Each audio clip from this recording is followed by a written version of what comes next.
లోతు కుటుంబంలాగా నేను రక్షించబడును గాక. ఒక విషయం జ్ఞాపకం చేస్తున్నది.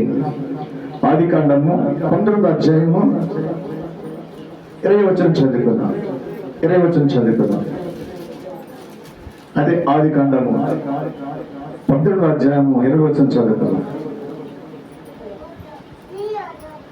ఇదిగో పారిపోవుటకు 26 వచ్చిన ఆదికాండము 19వ అధ్యాయం 20వ వచనం.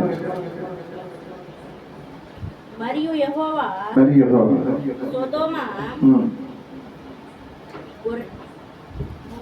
సొదొమ చదవండమ్మా దయచేసి, డిస్మైండ్ చేయకండి.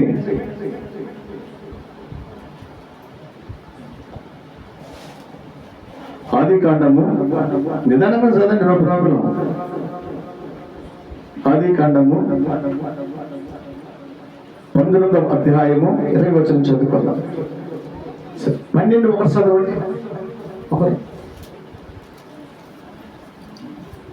యెహోవా నువ్వు లేచి అంటాడు. అక్కడ ఏమన్నాడు? లెగనన్నాడు. ప్రభుత్వ మంచం మన ప్రభు అయిన యేసుక్రీస్తు ప్రభు వారి యొక్క అపోస్తలుల మాట్లాడుతున్న విషయాన్ని అబ్రహాముతో మాట్లాడుతున్నాడు. అబ్రహామా అన్నాడు. అబ్రహాం ఎలాంటి వాడంటే విగ్రహారాధన కుటుంబంలో ఉండి జీవించే వ్యక్తి, విగ్రహారాధనలో జీవించి బ్రతుకుతున్న వ్యక్తితో దేవుడు మాట్లాడుతున్నాడు. అబ్రహామా నువ్వు లేచి చదువుకున్నాం.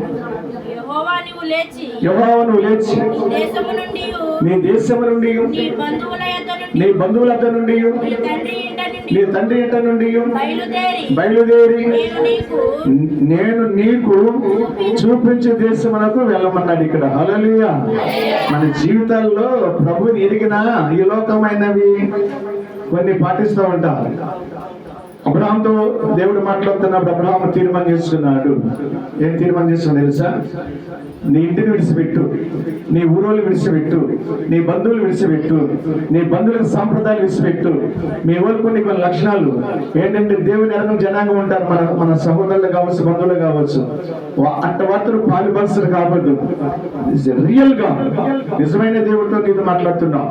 ఎప్పుడైతే యేసయ్యను దేవుని నమ్ముతున్నావో, యేసయ్య నమ్ముతున్నావో అవన్నీ విడిచిపెట్టాలి నువ్వు.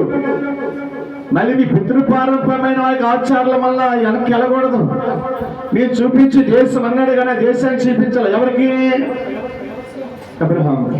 బ్రాహ్మణుడు సందర్భంలో ఎబ్రాసు పత్రికలో దేనికి శిల్పియు నిర్మాణ